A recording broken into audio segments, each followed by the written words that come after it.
GDP हम अक्सर television पे, मैगजीन में, सोशल मीडिया में, आईएमएफ के रिपोर्ट में, वर्ल्ड बैंक के रिपोर्ट में देखते हैं कि जीडीपी इंक्रीज हो गया, जीडीपी डिक्रीज हो गया। इसका फोरकास्ट देखते हैं कि आने वाले टाइम में जीडीपी इंक्रीज होने वाली है, किस हद तक इंक्रीज होने वाली है या किस हद तक डिक्रीज होने वाली है।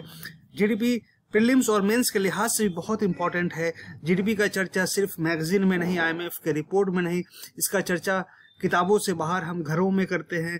जीडीपी का चर्चा बाहर में किया जाता है। एजुकेटेड लोग भी जीडीपी का चर्चा करते हैं, जो कम पढ़े लिखे लोग हैं वो भी जीडीपी का चर्चा करते हैं। तो असल में क्या हम जानते हैं कि जीडीपी होती क्या है? गालिब का एक शेर है कि बेखुदी बेसबब नहीं होती गालिब, यानी कोई भी चीज बिना मतलब का नहीं होता है। कुछ तो है जीडीपी में जो सबको समझना चाहिए। तो आइए देखते हैं कि जीडीपी होती क्या है।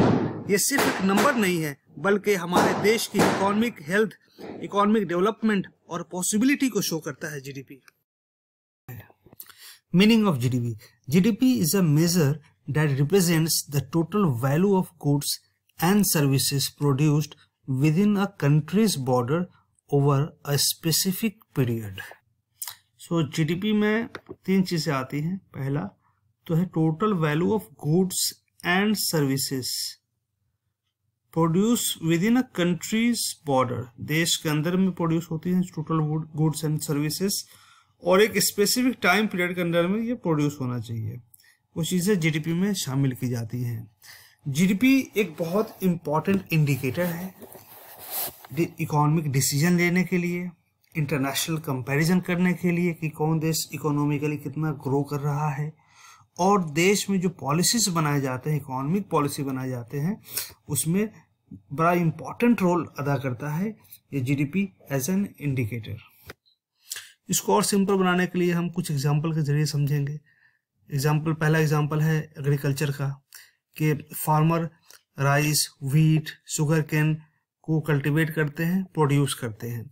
जब ये हार्वेस्ट होती हैं, खेत से जब निकलती हैं, तो जो इसका वैल्यू होता है चावल का, गेहूं का या गन्ना का, वो जीडीपी में शामिल होता है। जैसे मान लो 50 लाख रुपए इसका वैल्यू हुआ तीनों का, वो 50 लाख रुपए जीडीपी में ऐड हो जाता है।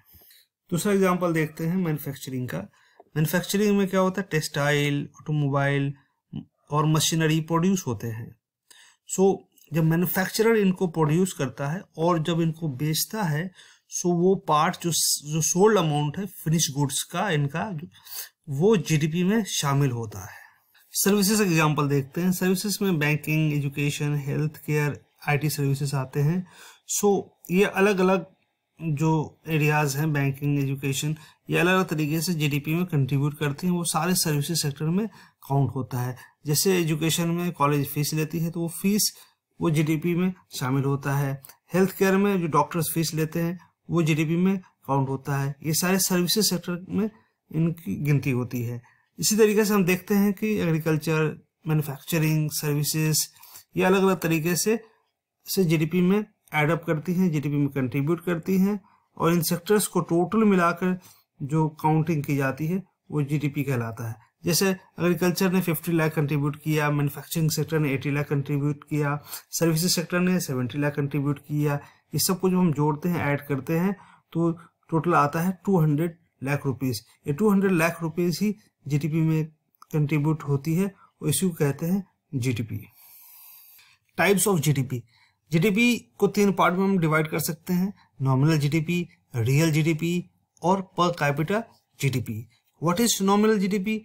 Nominal GDP or GDP at current prices is the total value of all goods and services produced within a country's border within a specific time period, usually a year, without adjusting for inflation. So GDP वही है जो हम इससे पहले समझे थे। Nominal GDP थोड़ा फर्क हो जाता है। फर्क ये होता है कि हम करंट प्राइस पे देखते हैं, जैसे smartphone, car, software, health care, education, इन सब का total value of goods and services जो होती हैं वो हम करंट प्राइस पे देखते हैं। यानी कि आज के डेट में जो इनका प्राइस है हम उसे देखते हैं। हम प्राइस 1 साल पहले का नहीं देखते, हम प्राइस 1 साल बाद का नहीं देखते हैं, करंट प्राइसेस को देखते हैं। इसीलिए इसको कहा जाता है जीडीपी एट करंट प्राइस या नॉमिनल जीडीपी। रियल जीडीपी और GDP at constant prices, it takes into account changes in the prices of goods and services over time, providing a more accurate measure of a country's economic output. It adjusts for inflation or deflation, allowing us to see if the economy has actually grown or contracted. So यहाँ पे हम देखते हैं कि GDP ये दिखाता है कि वैल्यू ऑफ गुड्स और सर्विसेज जो इंक्रीज हुए हैं वो ज़्यादा प्रोड्यूस करने की वजह से इंक्रीज हुए हैं, ज़्यादा प्रोडक्शन की वजह से इंक्रीज हुए हैं, या महज सिर्फ महंगाई की वजह से इंक्रीज किए हैं. सो यहाँ पर जो रियल जीडीपी है, जीडीपी एट कांस्टेंट प्राइस है, वो बहुत इंपॉर्टेंट है क्योंकि ये ट्रू जीडीपी ग्रोथ को दिखाता है, ट्रू इकोनॉमिक ग्रोथ को दिखाता है और इसको ज़्यादा मीनिंगफुल मेजर माना जाता है. Per capita GDP. Per capita GDP is a measure that represents average economic output per person in a country. ये कैलकुलेट किया जाता है टोटल जीडीपी को पॉपुलेशन से. मान लो कि किसी देश में 1000 रुपीज जीडीपी हुआ, जीडीपी का वैल्यू है, और वहाँ पे पॉपुलेशन सिर्फ 100 लोग हैं.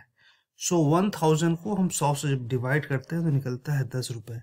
सो ये वो 10 रुपये है जो हर एक बंदे ने इकोनॉमिक आउटपुट में कंट्रीब्यूट किया है. इसको कहते हैं per capita GDP. Nominal versus real GDP. आइए देखते हैं नॉमिनल और रियल जीडीपी को और साधारण शब्दों में, ताकि आपको ये क्रिस्टल क्लियर हो जाए और ये कंसेप्ट आप कभी ना भूलें. यहाँ पे हमने नॉमिनल जीडीपी को अलग रखा है और रियल जीडीपी को अलग रखा है. दोनों को एक साधारण और सिंपल छोटे से एग्जाम्पल से समझा है कि जैसे मान लो कि 2010 में प्राइसेस 4 थे गुड्स एंड सर्विसेज के, और टोटल जो सामान प्रोड्यूस हुआ है 20 हुआ है, तो टोटल मल्टीप्लाई कर देंगे 4 को 20 से, हो गया 80. ये टोटल नॉमिनल जीडीपी जो था 2010 में वो 80 था. 2011 में क्या हो गया, प्राइसेस बढ़ गए, 4 की जगह 5 हो गया, और लेकिन क्वांटिटी घट गया. हमने प्रोड्यूस ज़्यादा नहीं किया है, हमने 20 की जगह 18 ही किया 2011 में. सो 18 × 5 90. सो यहाँ पे हम देख रहे हैं कि नॉमिनल जीडीपी इंक्रीज किया है. 2010 में 80 था, 2011 में ये 90 हो गया. ठीक उसी तरीके से 2015 में देखें कि हमने प्राइस को और बढ़ा दिया, प्राइस इंक्रीज हो गया, और क्वांटिटी यानी जो प्रोड्यूस कर रहे हैं, सामान जो हम प्रोड्यूस कर रहे हैं वो और कम हो गया, 17 हो गया. सो 10 × 17 170. सो हमने देखा कि यहाँ पे 2010, 11 और 15 में जो नॉमिनल जीडीपी है वो इंक्रीज कर रहा है 80, 90 और 170, जबकि हमको जितना प्रोड्यूस करना चाहिए वो प्रोडक्शन कम हुआ है. असल में 2010 में सिर्फ 20 हुए थे, 2011 में उससे भी कम हो गए, 18 हो गए, और 2015 में 17 ही प्रोड्यूस हुए. लेकिन बावजूद उसके जो नॉमिनल जीडीपी है वो इंक्रीज कर रहा है. क्यों इंक्रीज कर रहा है? क्योंकि इसका जो प्राइस है वो इंक्रीज कर रहा है. प्राइस यहाँ पे मैटर करता है. प्राइस इंक्रीज करने की वजह से नॉमिनल जीडीपी इंक्रीज कर रहा है.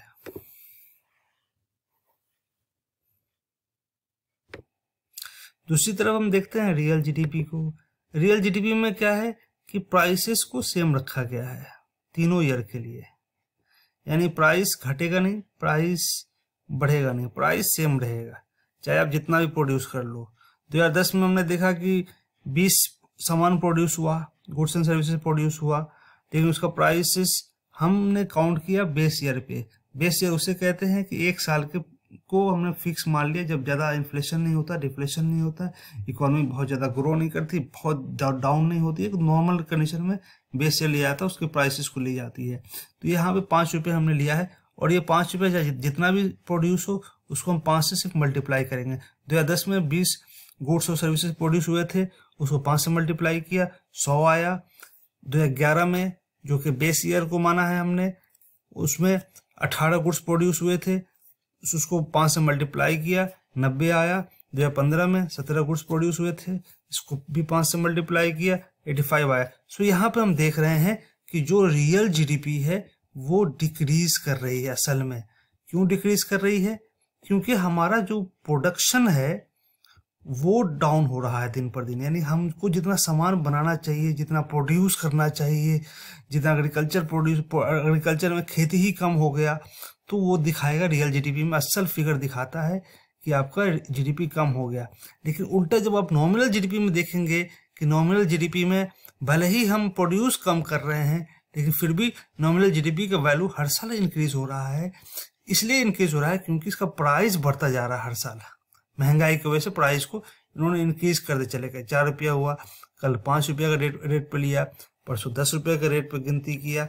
लेकिन जो रियल जीडीपी है, रियल जीडीपी में प्राइस को हमने फिक्स रखा है, इसलिए कि हम असल वैल्यू देख पाएं कि हमने प्रोड्यूस कितना किया है। यहाँ पर्पस ये है कि हम प्रोडक्शन को देखना चाहते हैं कि हमने असल में प्रोडक्शन कितना निकाला है। क्या हमने प्रोडक्शन कम किया, क्या एग्रीकल्चर की खेती कम हुई है, क्या कार कम प्रोड्यूस हुए हैं, क्या जो टेक्सटाइल है वो कपड़े कम प्रोड्यूस किए हैं। सो असल में प्रोडक्शन जीडीपी ट्रू फिगर तभी दिखाएगी जब हम प्रोडक्शन को देखेंगे कि असल में हमने प्रोड्यूस ज़्यादा किया या कम किया, ना कि महंगाई पे हम जाएंगे तो हमको असल फिगर नहीं मिल पाएगा, लेकिन प्रोडक्शन पे ही असल फिगर मिलता है। इसीलिए रियल जीडीपी को ही बहुत ही एक्यूरेट मेजरमेंट के लिए माना जाता है और लिया जाता है जीडीपी में। आप इसका स्क्रीनशॉट ले लें ताकि आपको कभी भी कुछ भी कंफ्यूजन हुआ नॉमिनल या रियल जीडीपी में, तो सिर्फ इस फिगर को आप देख लेंगे तो आपको याद हो जाएगा कि नॉमिनल और रियल जीडीपी होता क्या है। सो हमने देखा यहाँ पे कि नॉमिनल और रियल जीडीपी में क्या डिफरेंस है। अब इसको हम देखते हैं और डिटेल में थोड़ा। नॉमिनल जीडीपी क्या होता है, वो करेंट मार्केट प्राइस पे देखता है। रियल जीडीपी क्या होता है, वो बेस ईयर प्राइस पे देखता है। नॉमिनल जीडीपी में हम इन्फ्लेशन को अकाउंट में नहीं लेते हैं, लेकिन रियल जीडीपी में इन्फ्लेशन एडजस्टेड होता है। Nominal GDP current market price पे होता है, real GDP base year market price पे होता है, बेस ईयर प्राइस पे होता है। नॉमिनल जीडीपी बहुत हाई होता है क्योंकि यहाँ पे हम करंट प्राइसेस को लेते हैं। रियल जीडीपी लो होता है क्योंकि यहाँ पे बेस ईयर प्राइस पे लेते हैं। नॉमिनल जीडीपी को हम क्वार्टर बेसिस पे देखते हैं, क्वार्टरली बेसिस पे देखते हैं कंपेयर करने के लिए, लेकिन रियल जीडीपी को हम 2 या 3 साल फाइनेंशियल ईयर्स को देखते हैं मिलाकर, इस साल कितना था, अगला साल जीडीपी कितना था। इकोनॉमिक ग्रोथ जो है नॉमिनल जीडीपी में हम सही से एनालाइज नहीं कर पाते क्योंकि वो करंट मार्केट प्राइस पे होता है और प्रोडक्शन नहीं दिखाता सही से। लेकिन रियल जीडीपी वो क्या करती है कि ट्रू इंडिकेटर है इकोनॉमिक ग्रोथ का, क्योंकि यहाँ पे हम प्रोडक्शन देख पाते हैं कि प्रोडक्शन असल में बढ़ा है या घटा है। प्रोडक्शन के हिसाब से ही हम तय कर पाते हैं कि हमारा इकोनॉमी ग्रो कर रहा है या नहीं कर रहा है। इसलिए रियल जीडीपी ही ट्रू जीडीपी कहा जाता है और ये अच्छे से जीडीपी को इंडिकेट करता है। GDP deflator is a measure that reflects changes in prices of all goods and services produced in an economy. It is a broader indicator of inflation or deflation within the country. So यहाँ हम देखते हैं कि GDP deflator उसे कहते हैं कि जो कि एक देश में इन्फ्लेशन बढ़ा है या डिफ्लेशन आया है, इस चीज को दिखाता है। इसका फॉर्मूला है nominal GDP by real GDP into 100। Nominal GDP हम जानते हैं कि जो करंट मार्केट प्राइस पे देखता है कि आज कितना प्राइस है। रियल जीडीपी एक बेस प्राइस पे देखता है क्योंकि जल्दी चेंज नहीं होता है। तो इसलिए जब हम किसी भी प्रोडक्ट का प्राइस को देखेंगे नॉमिनल जीडीपी पे, तो जाहिर सी बात है डे बाय डे वो बढ़ता है, ईयर बाय ईयर इंक्रीज होता है। सो उसी हिसाब से हम इन्फ्लेशन निकाल पाते हैं। Nominal by real into 100 is equal to GDP deflator. ये दिखाता है कि इन्फ्लेशन बढ़ा है या डिफ्लेशन आया। Terms related to GDP measurement. Under this, we will see GDP at market price, GDP at factor cost, net domestic product, and gross national product. GDP at market price. This method measures the total value of goods and services at the market price, including taxes and excluding subsidies. So it reflects the final price paid by consumer for goods and services. GDP eight market price उसे कहते हैं जो कि एक final product होता है, यानी जो कि हम मार्केट से खरीदते हैं किसी प्रोडक्ट को, उसे कहते हैं मार्केट प्राइस। सो उसमें टैक्सेस जुड़े होते हैं और सब्सिडी को घटाया होता है। इसको समझने के लिए ऐसे एक एग्जांपल लेते हैं पेन का। तो हम पेन खरीदने जाते हैं मार्केट में, तो उसमें क्या होता है कि अगर 10 रुपए का पेन है तो मान लो कि 1 रुपए उसमें टैक्स लगा हुआ है, तो उसका दाम होगा 11 रुपए। लेकिन गवर्नमेंट चाहती है कि लोग ज़्यादा से ज़्यादा पेन यूज करें, लिखें, पढ़ें, आगे बढ़ें, तो गवर्नमेंट उसमें 2 रुपए का छूट दे देती है, यानी 2 रुपए गवर्नमेंट खुद पे कर देती है उसका। तो 11 रुपए दाम है, 2 रुपए सब्सिडी मिल गया, तो असल दाम उसका कितना हो गया? 9 रुपए हो गया। तो 9 रुपए में हम उसको जाके खरीदेंगे, तो मार्केट प्राइस हो गया उसका 9 रुपए। तो इस तरीके से जीडीपी एट मार्केट प्राइस को हम देखते हैं। GDP at factor cost. This method assesses the value of goods and services at the production cost, excluding taxes but including subsidies, thus reflecting the income earned by producers. So GDP at factor cost में ये आता है कि जिसमें से taxes हटाए हुए होते हैं, एक्सक्लूड किए होते हैं, और सब्सिडी को इंक्लूड किया होता है, यानी सब्सिडी को ऐड किया होता है। ये ऐड प्लस माइनस बड़ा कंफ्यूजन होता है मार्केट प्राइस और फैक्टर कॉस्ट को समझने में। इसको हम आसान बनाते हैं पेन के एग्जांपल से। हमने देखा था कि पेन का जो मार्केट प्राइस था 9 रुपए था, तो उसमें टैक्सेस भी थे, उसमें सब्सिडी भी थे। तो हम जब फैक्टर कॉस्ट निकालते हैं तो मार्केट प्राइस से हम इसको जोड़ते या घटाते हैं। सो पेन का एग्जांपल लेते हैं कि पेन का दाम मार्केट प्राइस में 9 रुपए है, उसमें टैक्सेस लगे हुए थे 1 रुपए, तो टैक्सेस हटा देंगे, 9 से 1 गया तो 8 बचा। लेकिन सब्सिडी भी उसमें जुड़ा हुआ था, तो सब्सिडी को उसमें हम क्या कर देंगे? ऐड कर देंगे। तो 8 + 2 कितना हो गया? 10 रुपीज हो गया। सो 10 रुपीज उसका फैक्टर कॉस्ट है पेन का, यानी पेन का जो फैक्टर से जो निकला हुआ दाम है, जो प्रोड्यूसर का जो प्रॉफिट उसमें जुड़ा हुआ है, कई चीजें जुड़ी हुई हैं, उसका दाम 10 रुपए है टैक्सेस और सब्सिडी के पहले। फैक्टर कॉस्ट क्या है ये भी यहाँ पे समझना बहुत जरूरी है।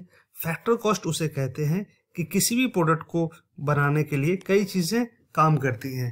जैसे हम रेंट देते हैं, जमीन लेते हैं पेन को बनाने के लिए, पेन का एग्जांपल लेते हैं, और साथ में हमको मजदूर का भी जरूरत पड़ता है पेन को बनाने के लिए। साथ में हम लोन वगैरह भी लिए होते हैं, कैपिटल, उस पर इंटरेस्ट देना होता है। तो कई चीजें, कई कॉस्टिंग आती है, तो उसको कहते हैं फैक्टर कॉस्ट। और उसमें साथ में प्रॉफिट भी रखती है कंपनी, उनको भी कमाना होता है, तो टोटल मिलाकर फैक्टर कॉस्ट कहा जाता है। ये फैक्टर कॉस्ट वो होता है जो टैक्सेस और सब्सिडी से पहले होता है। सो ये है concept GDP at factor cost का। Net domestic product, NDP. NDP is a major of total economic output produced with in a country's border minus depreciation. So GDP से जब हम डेप्रिसिएशन को माइनस करते हैं तो निकलता है एनडीपी, ग्रॉस डोमेस्टिक प्रोडक्ट। सो यहाँ पे हमने देखा था जीडीपी, यहाँ पर भी देख रहे हैं एनडीपी। सो जीडीपी एनडीपी में क्या डिफरेंस है? बहुत सिंपल है। वहां पे ग्रॉस था, यहाँ पे नेट है। ग्रॉस में का एग्जांपल हम लेते हैं, कैसे ग्रॉस देखा जाता है। मान लेते हैं कि एक फैक्ट्री में 1000 पेन प्रोड्यूस हुए, 1000 पेन प्रोड्यूस हुए, उसमें से हो सकता है कि 200 पेन खराब हो जाए किसी भी कारण से, तो 1000 से 200 गए, कितने बचे? 800। तो 800 जो पेन बचा वही है नेट, तो वही उसी को नेट डोमेस्टिक प्रोडक्ट में शामिल किया जाता है। टोटल 1000 जो निकला वो जीडीपी में आता है, जिसमें सही पेन भी है, जो खराब पेन है वो भी है। लेकिन हम जब डेप्रिसिएशन को हटाते हैं, जो 200 पेन खराब होगा उसको हटाते हैं, तो हमें एनडीपी मिलता है। एनडीपी एक एक्यूरेट पिक्चर को दिखाता है किसी भी कंट्री के परफॉर्मेंस को, क्योंकि वहां पर जो चीजें बेकार हो चुकी होती है उसको माइनस कर दिया जाता है। तो यही है कंसेप्ट एनडीपी का, नेट डोमेस्टिक प्रोडक्ट का। Gross national product. What is gross national product? GNP. It is a measure of total economic output produced by resident of a country, including both domestically and internationally generated income. So GNP क्या होता है? यहाँ पर national word बहुत important है कि जो भी देश के रेसिडेंट हैं, नागरिक हैं, उनका ही इनकम देखा जाता है. इसमें फॉरेनर का इनकम नहीं देखा जाता है. तो जो नागरिक हैं देश के, जो रेसिडेंट हैं, वो इंडिया में भी अर्न करते हैं, वो फॉरेन में भी जाकर अर्न करते हैं. तो दोनों को हम ऐड कर लेते हैं. एक एग्जांपल लेते हैं कि किसी भी देश में 150 बिलियन जीडीपी एक साल में हुआ, तो उसमें से कुछ इंडियन ऐसे भी होंगे जो बाहर गए होंगे कमाने के लिए, मिडिल ईस्ट गए होंगे, यूएस गए होंगे कमाने के, यूरोप गए होंगे या कोई और कंट्री गए होंगे. तो उन्होंने 10 बिलियन ऐड किया, तो 150 जीडीपी हमारा हुआ, उसमें से 10 बिलियन हमारे जो रेसिडेंट है उन्होंने ऐड किया, तो कितने हो गए? 150 प्लस 10 160 बिलियन. लेकिन ये भी देखना होगा कि हमें जो फॉरेनर ने जो इनकम किया है हमारे देश में रह के, उसको ऐड नहीं करना है क्योंकि वो रेसिडेंट नहीं है. उन्होंने मान लो कि 5 बिलियन ऐड किया है, तो 160 से 5 बिलियन को हम माइनस कर देंगे. टोटल हमारा जो जीएनपी आया, ग्रॉस नेशनल प्रोडक्ट, वो आया 155 बिलियन. यानी कि 150 हमारा जीडीपी है, जिसमें से 10 बिलियन हमारे जो रेसिडेंट है जो बाहर से कमा कर भेजे हैं उसको ऐड कर दिया, 160 बिलियन हो गया. और 5 बिलियन जो फॉरेनर इंडिया में रहकर अर्न किए थे उसको हमने माइनस कर दिया. So 150 plus 10 minus 5 is equal to 155 billion, ये डॉलर. तो ये है जीएनपी का कंसेप्ट. GDP versus GNP. यहाँ पे ऑलरेडी हमने जीडीपी को भी देखा, जीएनपी को भी देखा. यहाँ पे कंपैरिजन देख लेते हैं कि क्या होता है कंपैरिजन.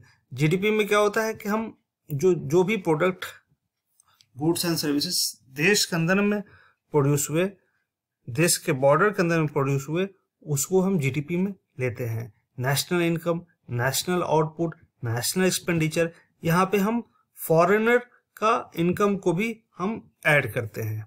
लेकिन जीएनपी में नहीं होता इस तरीके से. जीएनपी में क्या होता है कि जीएनपी में जीडीपी को हम लेते हैं और साथ में जो इनकम बाहर से जो इंडियन रेसिडेंट अर्न करते हैं उसको हम काउंट करते हैं. लेकिन जो भी मल्टीनेशनल या फॉरेनर जो इंडिया में रहकर अर्न करते हैं उसको हम जीएनपी से हटा देते हैं. So GDP plus net income from abroad minus the income earn by foreigner is equal to GNP. India's GDP growth rate. यहाँ पे हम देखेंगे एक स्टैटिस्टिक देखेंगे कि जीडीपी लास्ट 5 ईयर्स में या लास्ट 10 ईयर्स में किस तरीके से ग्रो कर रही है. यहाँ पे आप देख सकते हैं कि 2018 में जीडीपी 6.45 थी, 2019 में 3.87, 20 में -5.83, 2021 में 9.05 और 2022 में 7% थी. सो यूपीएससी प्रीलिम्स में ये क्वेश्चन आया हुआ है कि जीडीपी लास्ट 5 ईयर्स में क्या इंक्रीज हुई है, क्या डिक्रीज हुई है. सो अगर इस फिगर को अगर आप देखें तो ये बताती है कि जीडीपी पहले डिक्रीज हुई है, फिर वो इंक्रीज हुई है, फिर डिक्रीज हुई है. सो ना लगातार इंक्रीज हुआ है ना लगातार डिक्रीज हुआ है. सो इसको याद रखना, इसको दिमाग में रखना जरूरी है 5 ईयर्स का, 10 ईयर्स का, ताकि अगर प्रीलिम्स में क्वेश्चन है तो उसको आप आंसर कर पाए. External factor influencing national income. So क्या क्या फैक्टर हैं जो नेशनल इनकम को डिटरमाइन करने में हेल्प करती हैं. पहला है लेबर फोर्स. लेबर तो है लेकिन स्किल है या नहीं है वो बहुत जरूरी है. Capital formation. कैपिटल फॉर्मेशन में आता मशीनरी, टेक्नोलॉजी, इंफ्रास्ट्रक्चर किस हद तक फॉर्म हुआ है. Natural resources. नेचुरल रिसोर्सेस में सिर्फ रिसोर्स एक्सट्रैक्ट करना नहीं होता, उसको कितना इफिशिएंटली हमने यूज किया है. अगर हमारे पास कोल है, उसको कोल को किस तरीके से हमने इफिशिएंटली यूज किया है वो इम्पॉर्टेंट है. Technological progress. टेक्नोलॉजिकल प्रोग्रेस बहुत जरूरी है नेशनल इनकम को बढ़ाने में. जापान का एग्जांपल लेते हैं कि वहाँ पर कोई नेचुरल रिसोर्स ज़्यादा नहीं है लेकिन उन्होंने टेक्नोलॉजिकली अपने आप को बहुत प्रोग्रेस किया है, इसकी वजह से उनका नेशनल इनकम बहुत हाई रहता है. गवर्नमेंट पॉलिसीज में क्या क्या आता है, फिस्कल पॉलिसी आता है, मॉनेटरी पॉलिसी आता है, गवर्नमेंट के रेगुलेशंस आते हैं। ये रोल प्ले करती हैं कि हमारा फैक्टर ऑफ प्रोडक्शन कितना होगा, हमारा प्रोडक्शन कितना होगा, हमारी जीडीपी कितनी ग्रो करेगी, गवर्नमेंट की पॉलिसीज डिटरमाइन करती हैं। इन्वेस्टमेंट में प्राइवेट इन्वेस्टमेंट, पब्लिक इन्वेस्टमेंट किस तरीके से काम कर रही हैं। एक्सपोर्ट इम्पोर्ट, हमारा एक्सपोर्ट कितना है, हमारा इंपोर्ट कितना है, हमारा बैलेंस ऑफ ट्रेड कितना है, क्या हम ज़्यादा इंपोर्ट कर रहे हैं या ज़्यादा एक्सपोर्ट कर रहे हैं। सो ये सब रोल प्ले करती हैं नेशनल इनकम को काउंट करने में, नेशनल इनकम को देखने में। Calculation of GDP and new methodology in India. So GDP जो कैलकुलेट करने का जो मेथोडोलॉजी है वो टाइम टू टाइम चेंज होता रहता है। जो हमारा पहले का जो मेथोडोलॉजी था वो था फैक्टर कॉस्ट पे हम इसको जीडीपी को काउंट करते थे, लेकिन जो नया मेथोडोलॉजी है उसमें हम market price paid by consumer को देखते हैं, और ये माना जा रहा है कि ये ज़्यादा एक्यूरेट पिक्चर देगा जीडीपी को कैलकुलेट करने में, इंडियन इकोनॉमी को और अच्छे से समझने में। जो नया मेथोडोलॉजी है उसमें हम कई सेक्टर्स को इंक्लूड करते हैं, कई कंपनीज को इंक्लूड करते हैं जो पहले इंक्लूड सही से नहीं हो पाए थे। सो ये एक मोर कॉम्प्रिहेंसिव है जो नया मेथोडोलॉजी है हमारे जीडीपी के परफॉर्मेंस को देखने के लिए। Advantages of GDP as measurement of economic growth. So GDP क्या क्या एडवांटेज है, एक कॉम्प्रिहेंसिव इंडिकेटर इसको माना जाता है फाइनल गुड्स एंड सर्विसेज को समझने के लिए जो देश में प्रोड्यूस हुए, साथ में इंटरनेशनल कंपैरिजन के लिए हेल्प करती है कि ये जीडीपी से हम देखते हैं कि कौन सा देश कितना ग्रो कर रही है इकोनॉमिकली। पॉलिसी प्लानिंग में हेल्प करता है, पॉलिसी मेकर्स को ये हेल्प करता है फॉर्मुलेट करने में पॉलिसीज के, अगर जीडीपी नीचे जा रही है तो क्या इंटरवेन करना चाहिए, क्या स्टेप लेना चाहिए उसको नीचे जाने से रोकने के लिए, अगर ऊपर जा रही है तो और ऊपर भेजने के लिए और ऊपर जीडीपी को ग्रो कराने के लिए हमें और क्या स्टेप्स लेना चाहिए, पॉलिसी मेकर्स को ये हेल्प करती है। इन्वेस्टमेंट डिसीजन में बहुत बड़ा सहायक रोल अदा करती है जीडीपी। जो इन्वेस्टर्स होते हैं जैसे एफआईआई हो गए, एफडीआई हो गए, वो उस देश में जाना पसंद करते हैं जहाँ पे इकोनॉमी ग्रो करती है। जैसे इंडिया में बहुत सारे एफआईआई एफडीआई आना पसंद करते हैं क्योंकि इंडिया का जो जीडीपी है वो ग्रो कर रही है। सो इन्वेस्टमेंट डिसीजन लेने में बहुत हेल्प करता है ये। एम्प्लॉयमेंट इंडिकेशन के लिए भी बहुत इंपॉर्टेंट है जीडीपी। अगर जीडीपी ग्रो कर रही है तो ये दिखाता है कि इकोनॉमी हमारा आगे बढ़ रहा है और उसमें एम्प्लॉयमेंट अपॉर्चुनिटीज भी लोगों को मिल रहे हैं, ज़्यादा से ज़्यादा वर्कफोर्स वो एम्प्लॉयड हो रहे हैं। सो ये एडवांटेजेस हैं जीडीपी मेजरमेंट के।